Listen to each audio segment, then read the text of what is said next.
All right. It seems like everyone has shown up at this point. So I guess we can just begin. Okay, welcome everyone to this little workshop I'm presenting here about writing a CV and setting up a LinkedIn profile and answering tricky interview questions. So to give you a little overview of what we're going to be talking about today, here's a short agenda. So first of all, we'll be discussing what constitutes a good CV, and I'll show some examples of how sort of 3 different levels of CVs written for the same person can actually affect how a recruiter might experience that person's qualifications. Then I'll give some general advice and maybe even sort of give some feedback on an audience member's CV. Then we'll talk a bit about LinkedIn, how to set up a good sort of basic profile versus more comprehensive one, and then also understanding how to use LinkedIn to search for jobs and what sort of your strategy should be with that in mind. Then finally, I'll talk a bit about interviews and how to prepare for them and how to answer some of these like kind of tricky questions that you're likely to be asked. And then there'll be a bit about like following up on interview opportunities, and then in the end probably there'll be some like comments and questions from you guys. So with that out of the way, let's just jump right into it. So first of all, here is 3 different CVs that are for the same person with the same amount of qualifications, but presented in sort of 3 different levels of advancements to hopefully highlight how you can improve your CV gradually. So let me show the first version here. So this is for an actual person that I've helped with their CV. Like honestly, the CV didn't start out exactly like this. This is just sort of me cutting it a bit more down to make a point. But essentially, this is how my CV looked like the first time I tried to apply for a job. It just had my name, my contact information, it just stated what school I went to, and then in a really short list form said, okay, I worked as this and that. So you can see this is probably not going to be the most impressive CV, even if some of the underlying experiences actually are quite interesting. So let's try and dig into it and see how we can improve this a little bit more. We can see this person worked as a cashier, they worked in a warehouse, and they apparently worked at a farm weeding potatoes or something. So let's see how we can develop this a little bit more. So after talking to this guy and giving a bit of advice, this is the second version of the CV that he ended up producing. So as you can see, first of all, the layout is a bit nicer than before. It has like these blue lines separating things into different sections. But more importantly, you'll see that their experiences are much more developed. So for example, here as a sales associate at this clothes shop, they've interacted with 500 clients and they've sold 10,000 pieces of clothing. They've trained 4 employees in sales systems and done some other things. For the furniture shop, you can see they've talked to apparently 10,000 customers and assembled 1,000 pieces of furniture. And they've even led a team of 3 employees to organize the warehouse. With regard to their farming experience, they apparently took care of $10,000 worth of crop, and they even disposed of 100 liters of old pesticides, which gives them a bit of chemical safety experience, I suppose. So the main takeaway from this improvement here compared to the previous one is that, first of all, they're talking a bit more in detail about their experiences, but more importantly, they're quantifying what their impact is. So I'm assuming that most of us here in this talk are in the natural sciences. Of course, we like putting numbers on things. We like quantifying the effect and the improvement that we've created. And that's also really important when you're writing CVs, because, well, actually this guy here, when we started talking about doing or improving his CV, he told me that, well, he's only worked in retail. He didn't think that was very impressive, so he didn't want to put that on his CV. But then I asked him a few questions about what he actually did as a retail worker. And I said, okay, well, how many customers do you think you've talked to for a single day? He said, well, probably 10 customers. Okay, well, how many days did you work in this job? Well, he worked there for a year, so that's like, maybe 200 days. So that's already 2,000 people he's talked to over the course of a year, like 2,000 customers he's engaged with. And if he sold each of these people like $10 worth of clothes, then that's already $20,000 worth of revenue that he's generated with that company.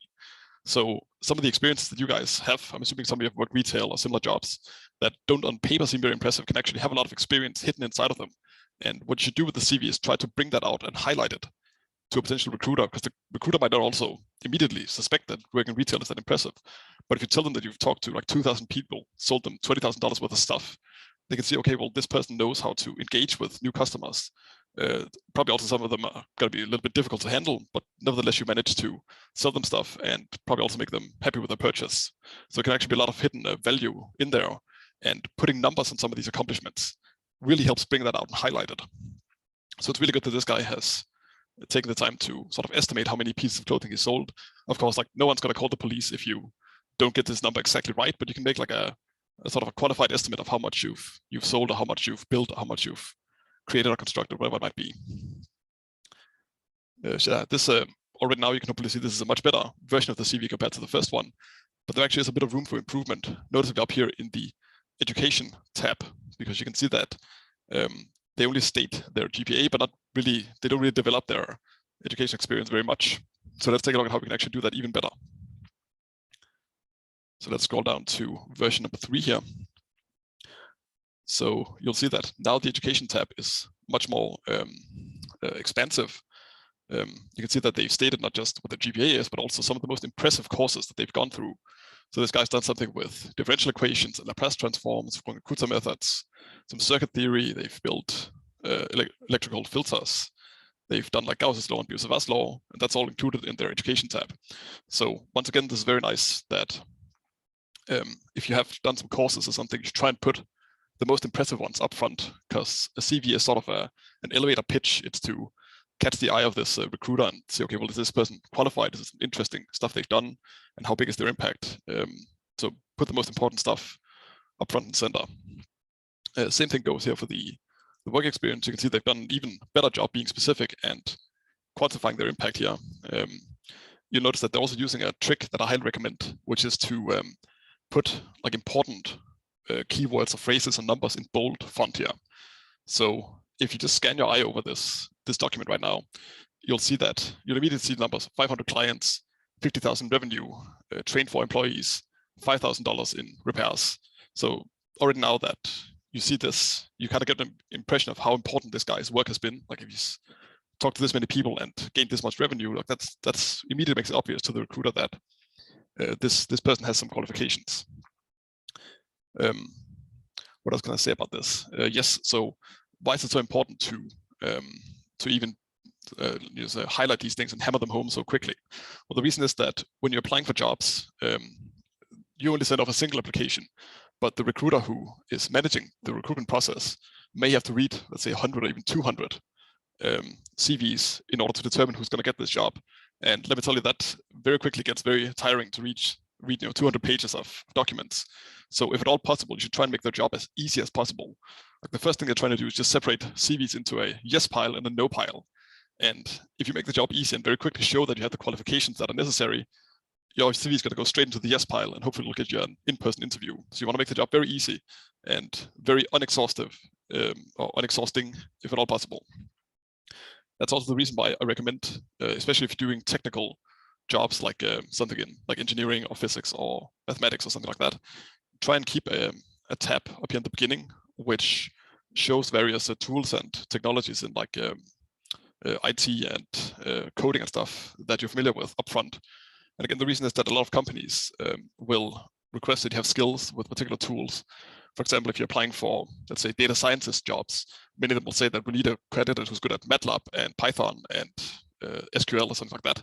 So if you tell the recruiter up front, I have these particular IT skills, most likely your CV is going to go straight into the yes pile and you'll avoid getting cut. So that's also another sort of feature I recommend up here. So down at the bottom, they've also included a sort of general skills section. One of the reasons why you might want to just list a bunch of key phrases down here and sort of separate it with commas is that some companies use AI to basically pass through all of these stacks of CVs they receive and just use an algorithm to figure out if these people have the right keywords that you're interested in. So having a little tab down here can actually be quite helpful, just to sort of alert the AI to the fact that yes, you have the qualifications that they're looking for. All right, so just to hammer the point home a little bit more, I've picked out some highlights from these 3 versions so we can compare them. So for the first version of the CV, they just stated that they weeded potatoes in a field. Okay, but then after developing it a bit more, it's like, okay, they also operated and fixed old farm equipment. That's a bit more technical, a bit more impressive. And to highlight it even more, they've written that they've repaired a specific type of pickup truck and 2 particular types of vehicles and 2 particular types of tractors, and that saved them more than $6,000. So you can see this is a much more improved and much more direct explanation of what they've actually accomplished. Same thing with working in the warehouse. That can be expanded to say that they've built 1,000 pieces of furniture, and also that they've built 1,000 pieces, and that generated $20,000 in quarterly earnings. And of course, finally, for the cashier role, it turns out that this guy also ended up managing the social media for the store. And then when he developed it a bit more, he noticed, okay, well, he actually managed these particular accounts, and he gained more than 1,000 users over a 4-month period. So that shows a bit of, I guess, social media savvy, as they call it, and ability to engage with customers. So really, the sort of rule of thumb is that you should be asking, okay, you performed X, you achieved Y, and it had an impact or result set. Or more in general language, you can say, what did you do? What did you achieve? And so what? Like, what was the impact of it? Okay, so hopefully that gives you sort of an impression of what you should be trying to do with your CV. So just in summary, you should try and take your most impressive accomplishments and put them up front and center. Try to quantify the impact you've had, and try to make the recruiter's job as easy as at all possible. So with that out of the way, I think we can take a look at one of the audience members' CVs. They sent it in a few days ago, and I took a look at it and had some thoughts about how we can maybe optimize it a little bit more.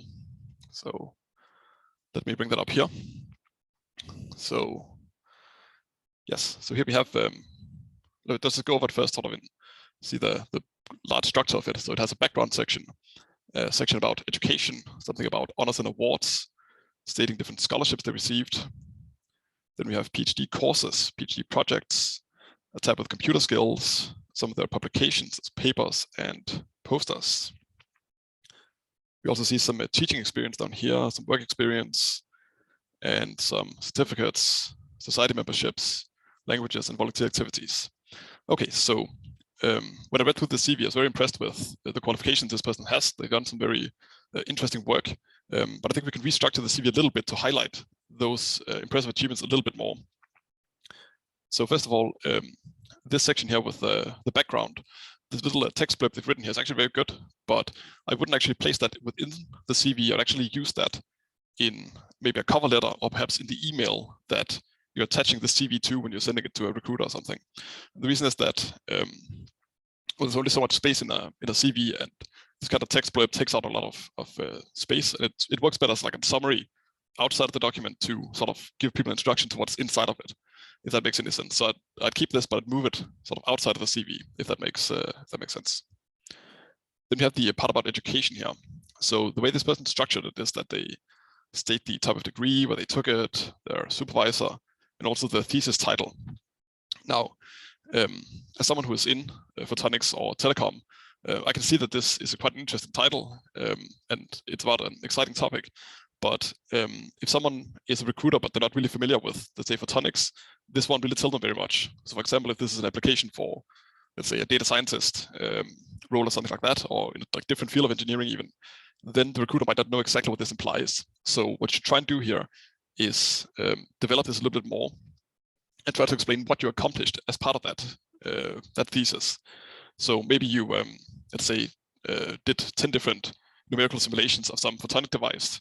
That's something you can mention in here. Again, try and quantify that. Maybe you wrote 10,000 lines of code in order to do those simulations.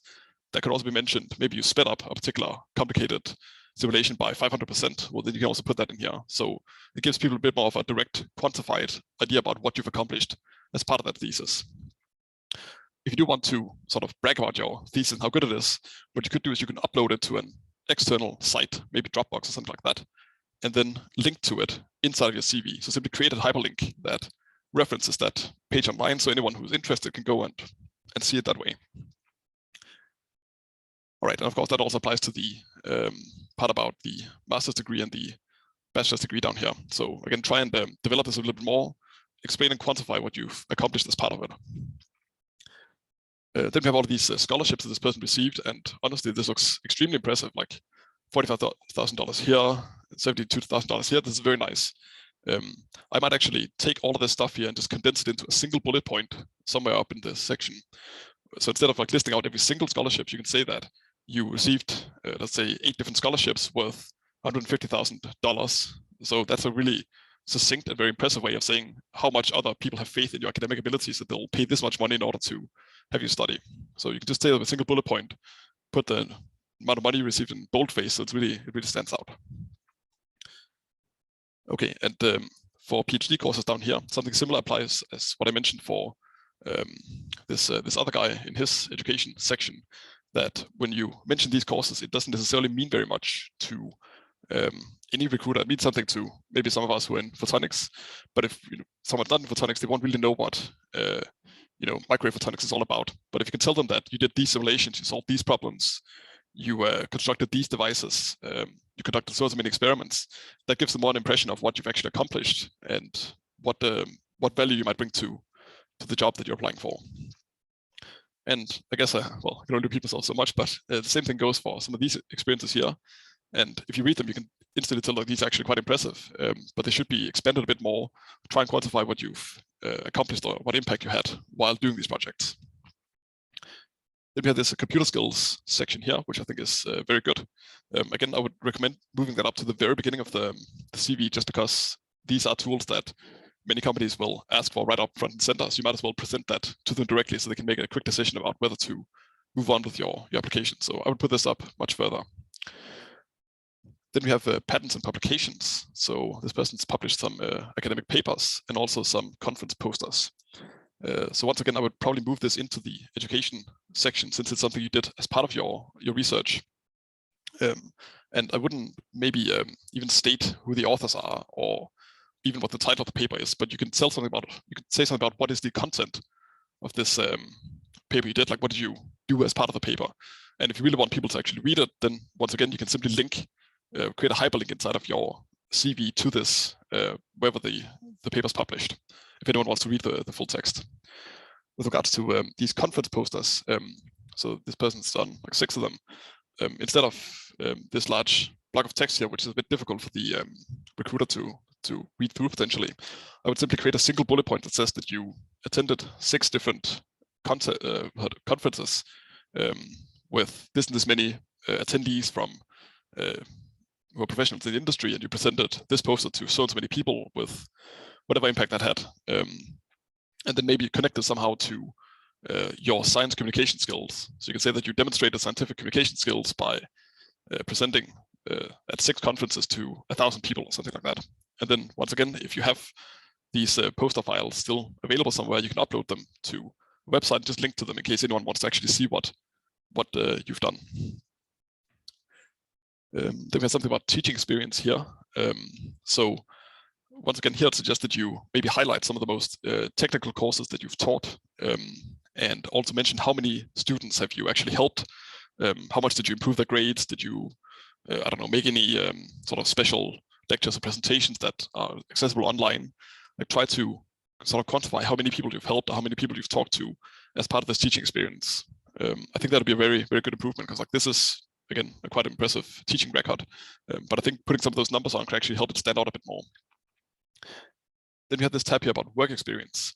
Now, I was a bit surprised here. So this is this person's done some software development for like a medical company, and again, this is a really this really stands out. This is pretty impressive work to have been doing, and I think honestly this should probably be much earlier in the CV. So I'd just probably have the tab here explaining like PhD work, and then having this software development experience like right underneath it, because you should put all the most impressive accomplishments up front.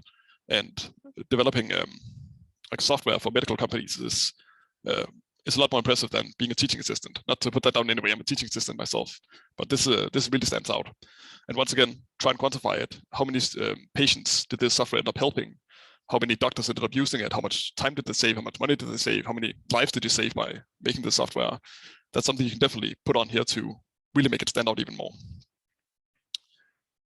Okay, then with regards to certificates, you once again see that sort of similar things apply here. So when there's a certificate regarding project management, you should tell the recruiter, what did you do as part of this project management course? Did you lead a team of 10 people to write a report on finance or whatever it might be? Again, try and explain more detail what you've done, try and put numbers on it to really guide the recruiter through and highlight what you're capable of. With regards to scientific societies membership here, and I guess also volunteer activities, you should try and not simply list what society you've been a member of, but try to explain what you did as a member of that society. So for example, if you're a member of the student chapter of OSA, then you could say, well, as a member of that, did you do anything interesting? Did you organize any, let's say, workshops, or did you apply for let's say, funding from like companies or charities or the government or something. How much money did you receive? And so instead of just stating that you were a member of something, try and make it clear what you actually accomplished as part of that membership. That'll sort of make these experiences a lot more valuable, a lot more interesting to anyone reading it. I think actually my favorite line of the whole CV is probably this one right here. So it says that this person was a member of a fundraising committee for Hemophilia Foundation, and they raised so and so much money for it. Like, this is a really good bullet point to have because it's very succinct, very clear, and very impressive. So they did something and they achieved this much money.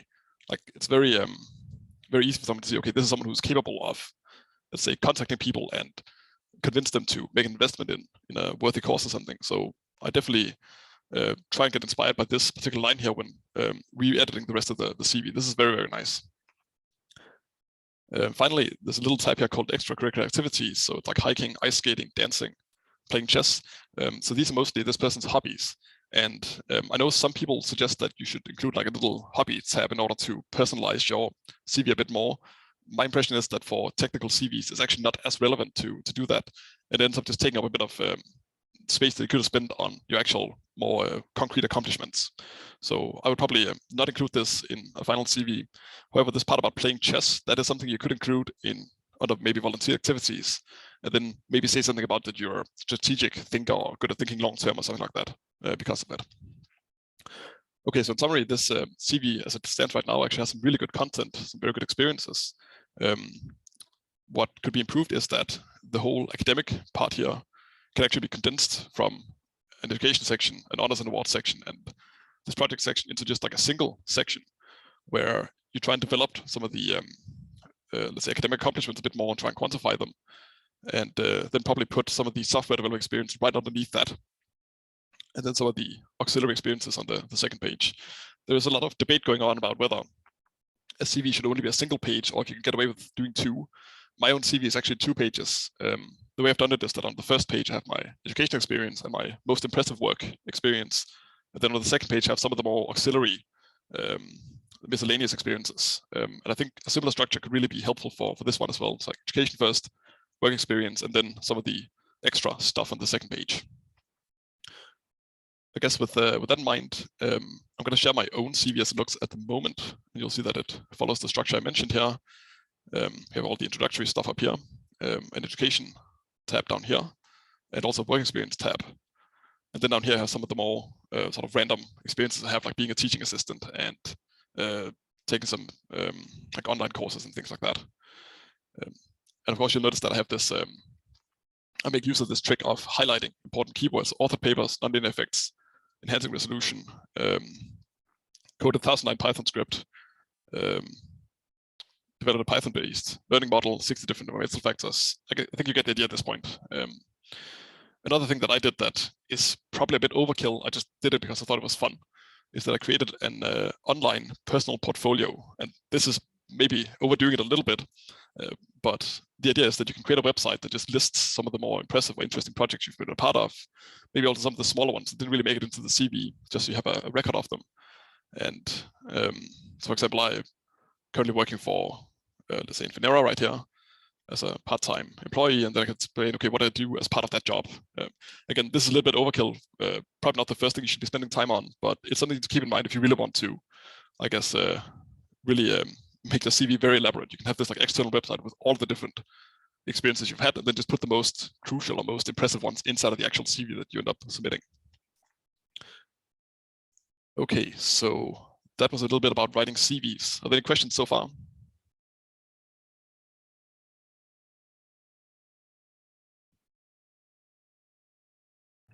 I actually have a quick question. Yes. When you say CV, are you more referring to a resume? Yes, I am. Okay. Yeah, no, that's okay. The way I had understood it is a CV is sort of more of a list of all of your like accomplishments, academic, working, etc. Oh, I see. But that might be an academic versus non-academic terminology thing. I'm not really sure. I'm also like born and raised in Europe, so there's a bit of maybe terminology difference. Oh, okay. Yeah, no, that makes sense. I sort of figured that when you were saying to condense the CV down. But yeah, no, it's good advice. I okay. Yeah. just So wanted to. when I say CV, I mean the thing that you give a company in order to give an elevator pitch and persuade them to hire you. Yeah. So okay, cool. just Cool. to be clear Thank on you. that. Okay. Anything else?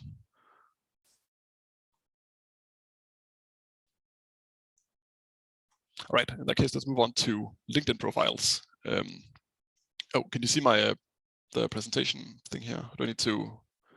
Can you see this picture here? This is LinkedIn profile. I just want to double check.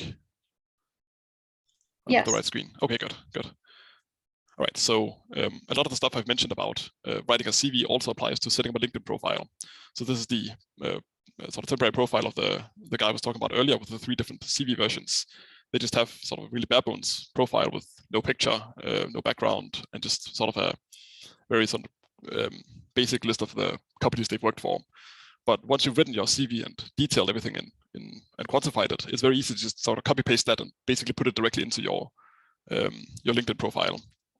So you could put in here all the stuff you've written and maybe also explain a bit more about your educational accomplishments.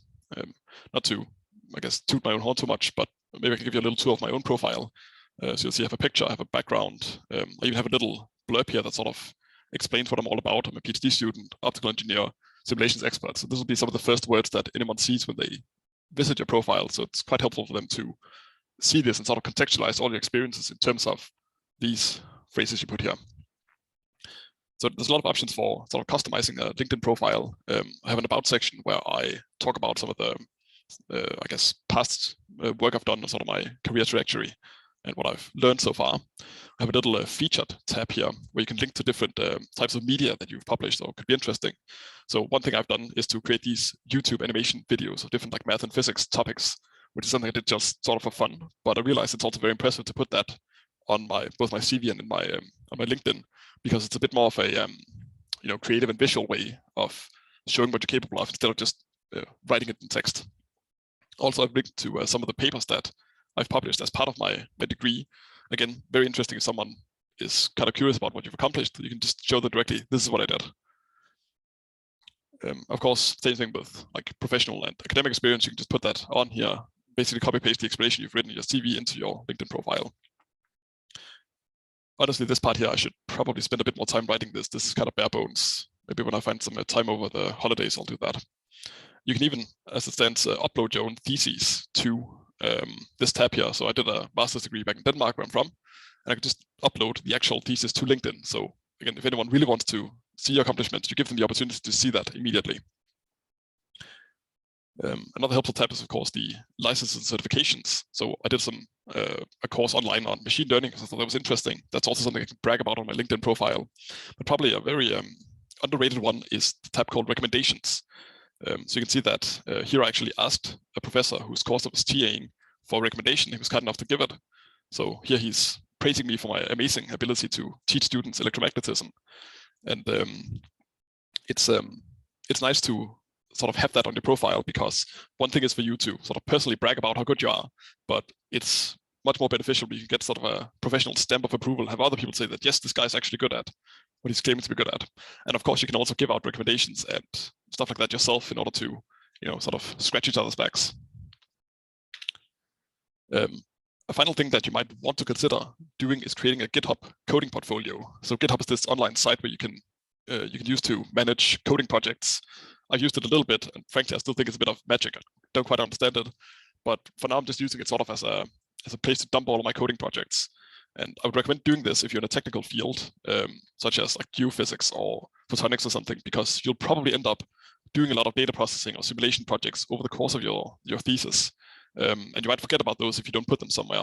But if you actually do put them on an online site and you can link to it on your CV or on your LinkedIn, then you give people who are interested in your coding skills sort of a direct way of seeing what you're good at and what you've accomplished as part of your thesis. Because like one thing is to just say you did some simulations, but if you actually link people directly to them so they can even play around with them just themselves, that shows you're really engaged with this whole simulation business and probably will increase your chance of getting hired. So that's another quick thing you could do if you have some free time. But yeah, you can see that a lot of the stuff that I mentioned about writing a CV also applies to making a good LinkedIn profile. Okay, so with that out of the way, of course, you also want to apply for jobs via LinkedIn. And it does have a job tab here. So once you set up your profile, you can go to the jobs tab, select some filters for different types of jobs you might be interested in. So I've set up one for, let's say, optical engineer in Ottawa specifically, or in Canada in general, or perhaps back in Denmark where I'm from. And then it'll suggest different jobs to you that you can start to apply for. Like here's one for being a cryptocurrency researcher, apparently. That's probably like a data analysis thing. So you can start applying for stuff like that. But the question is, okay, so you have all these jobs available. What should your job hunting strategy be when you're on LinkedIn? And I would honestly say that if you see a job that's like vaguely interesting to you and you have maybe 30% of the qualifications that they're asking for, you should probably go ahead and apply. And my reasoning here is that when I first started applying for jobs on LinkedIn, I only went for jobs that I thought I was extremely qualified for and that I really wanted to do. And then I would get really my hopes up extremely high for getting hired, and then I never got an answer back, which is kind of depressing. But really, the way you should go about searching for jobs here is more like it's okay to sort of let's say go broad and just apply for a bunch of things. The reason is that the whole job application procedure is often very technical and a bit bureaucratic. So you just simply have to practice going through all those steps. And the best way to do that is to just do it and just apply for a bunch of things, get used to that whole process, get used to the type of questions that are being asked in those application forms. Just get good at it, basically. It also helps you get over that, let's say, fear of rejection that some people might have and that I had in the beginning. Because like if you just apply and just see if it works, it works. You don't really have a lot of pressure to get this one dream job that you really want.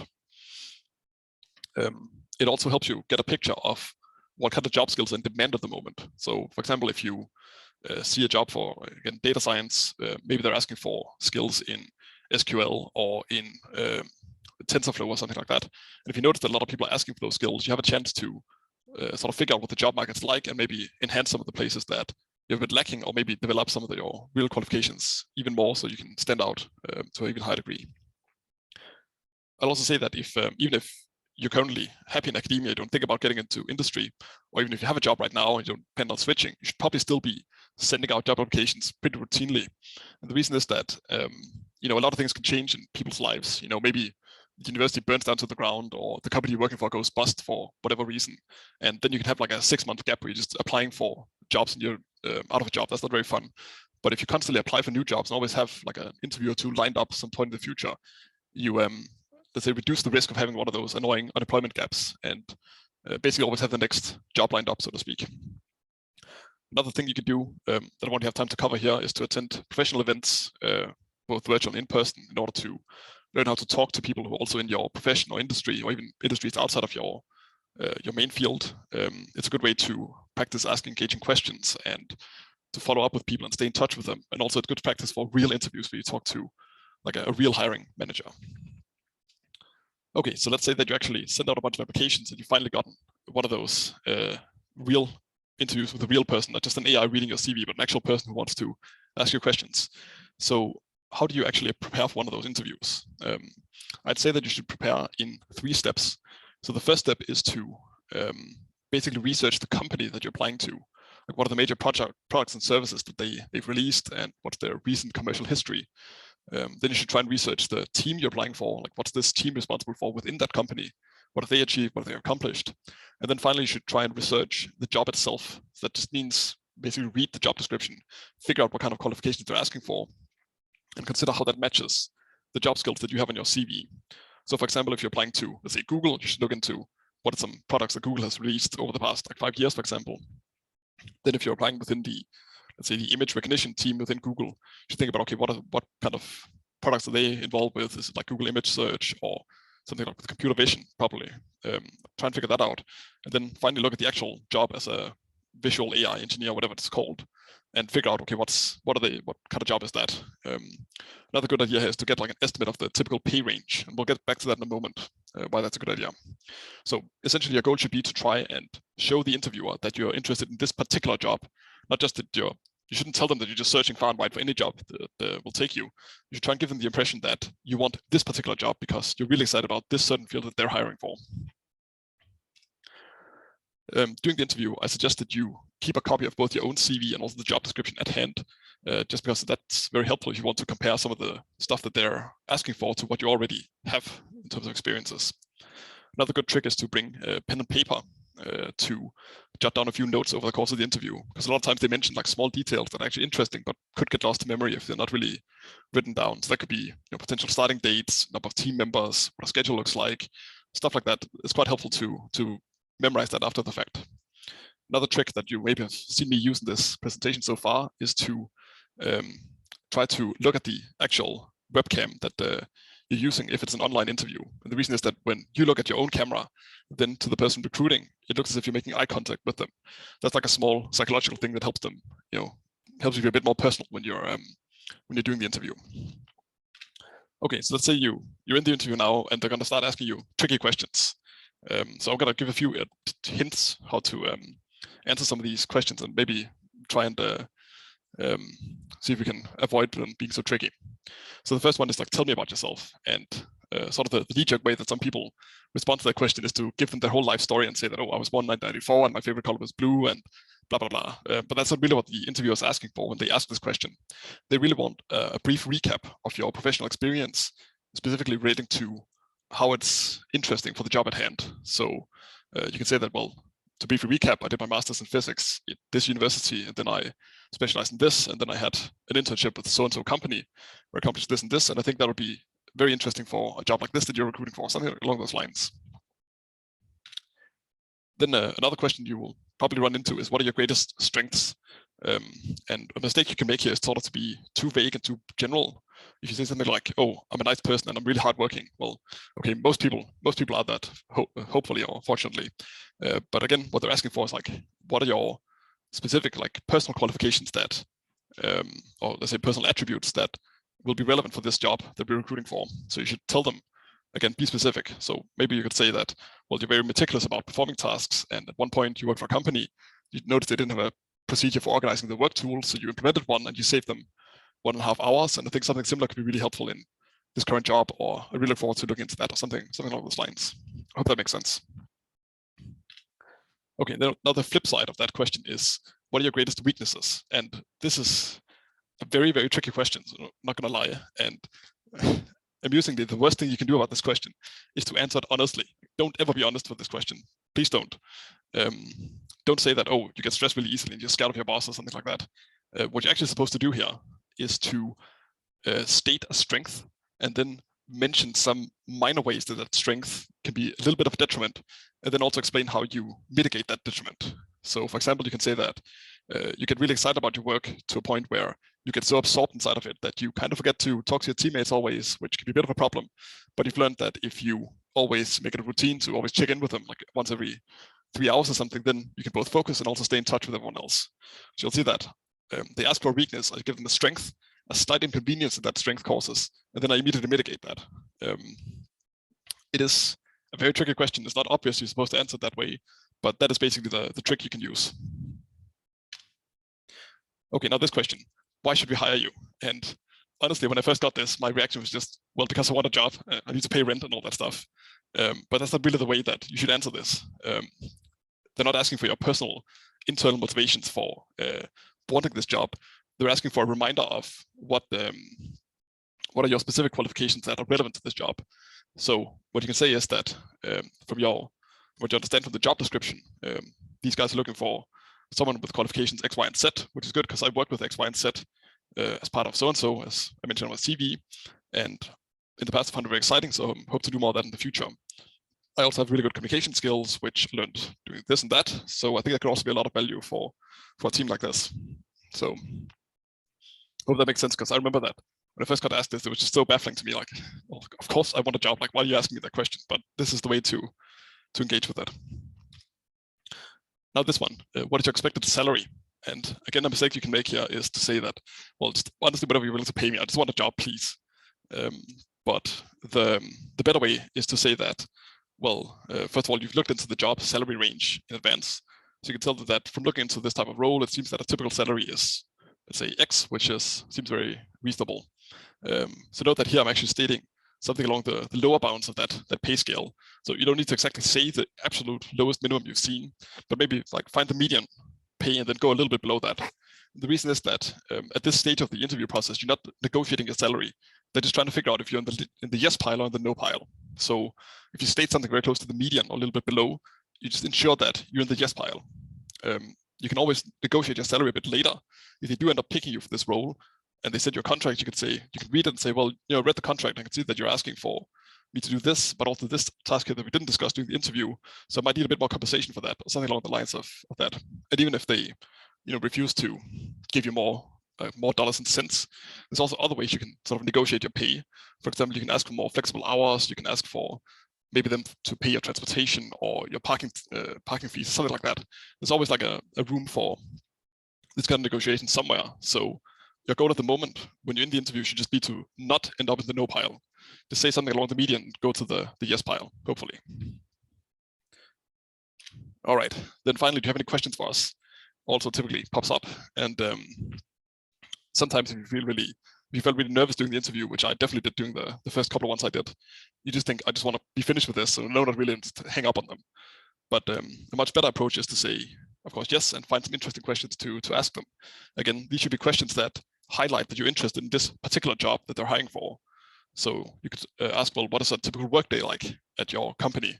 That's a good way to sort of figure out what kind of tasks will you be most likely be asked to perform, how much paperwork is there, how much lunch breaks do they take, minor things like that that actually have a big impact on how your sort of quality of life is going to be while you're working. You can also ask more about the company itself and say, well, what kind of, I see you released this product here, and what's the way you hope to develop that in the future, and things like this. Another good question is, what's your favorite thing about working at the company? So that sort of puts the interview a bit on the spot and lets them think about, okay, what's really good about working here? Because obviously some of these people have worked there for a long time and there must be something they enjoy about it. So maybe they have really flexible hours, or the type of work is very exciting. You can kind of get an impression about both the job itself, but also the team members that you're going to be working with. Another thing you can ask is to ask if there's anything in your sort of presentation, explanation, or your CV that wasn't completely clear and that they would like you to expand on a bit more. Because of course, whenever you give any explanation, you can't really provide them with all the experiences you've had over the course of your whole life. But if there is something that maybe they thought they wanted to know a bit more about, then that gives you a chance to actually fill in those blanks that might have developed over the course of the interview. All right, so with the actual interview out of the way, another really important thing is to follow up on interviews. So maybe, let's say, a day after you finish the interview, the verbal interview, you should send the person recruiting you a thank you email and follow-up email. So of course, make sure you get their contact information written down somewhere, either email or even their phone number, and just send them an email like this. So you can see that it essentially says that you thank them, first of all, for taking the time to interview you, and then you sort of say that, oh, the job sounded really interesting, and particularly so-and-so part. And then you simply restate why it is that your particular skill set is very useful for this job that they're applying for. The goal here isn't so much to spam the recruiter every single day and ask if, did I get the job, did I get the job, did I get the job, did I get the job? The point is to send them one email in order to just remind them, oh, yeah, this person did that interview. They're really good at this. They're really excited about this particular job. And just sort of stay around the memory so they remember, okay, this guy stands out to me. And then what you said that first email, maybe a week or two later, you can send another follow-up email just asking for an update on the application process. Again, the reason is just that you want to show to the recruiter that you're interested in this particular job and that you sort of stay active in their mind. Okay, so that was pretty much all I had to say about CVs and LinkedIn profiles and interview questions. A few more resources that I want to suggest is a website called resumeworded.com. This is a website that does like AI-based CV and LinkedIn reviews. Now, the idea is that you simply feed your CV into this website and it reads through it, checks if all the bullet points you've created are too long or too short, if you've quantified your impact, if the CV as a whole is too long or too short. So it gives you a bunch of tips for like how you can improve it in an automatic way. There is both a paid version and a free version. I've only used the free version, so I can't really vouch for the more professional one, but it's possible to sort of go into really large detail if you pay the upfront fee. That might be worth to some people. I recommend just checking out the free version. It is quite helpful for just getting the CV writing process started. Another resource that I found is very helpful is a YouTube channel called The Company's Expert.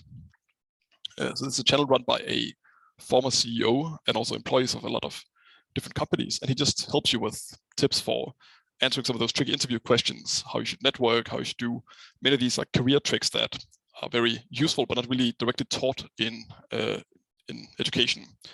And some of the tricks that I've mentioned in this talk here, I've sort of borrowed from this guy, so I highly recommend that you give him a look. All right. With that out of the way, are there any comments or questions here at the end of the talk?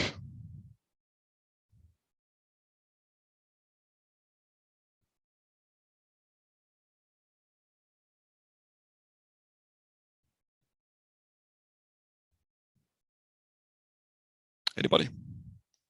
I just mentioned how it's important to ask questions at the end of a talk, so now's your chance. Can you hear me? Yes. Okay, thank you for this interesting workshop. It was very, very helpful, and thank you for the feedback for my CV. I have a question for after interview email. So sometimes we got a meeting from the HR and we have interview with other like members from that company. So when I wanted to send after interview email, I just have access to the HR email. Oh, I see. Yeah. Okay, so if I understand things correctly, you're saying that after an interview, sometimes you don't get the contact information of the interview person directly, just the email of the company HR. So in order to avoid that, you should, during the actual interview, try and ask for the contact information of the people who are interviewing you. That is something you can do. Also, sometimes you can find these people, like if you write down the names of the person interviewing you, you can sometimes find their email address on the company website. That's another trick you can use in order to get that information and send them a direct message. That always is more helpful than sending it through HR. Like try and go directly to the source, try and figure out what their information is. Okay, thank you.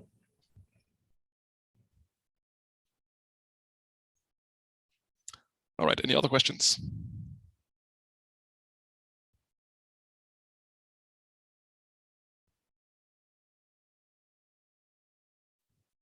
I guess we have a little bit more time, so if anybody wants a review of the current CV, maybe you can post it in the chat and I can see if I can read through it real quick.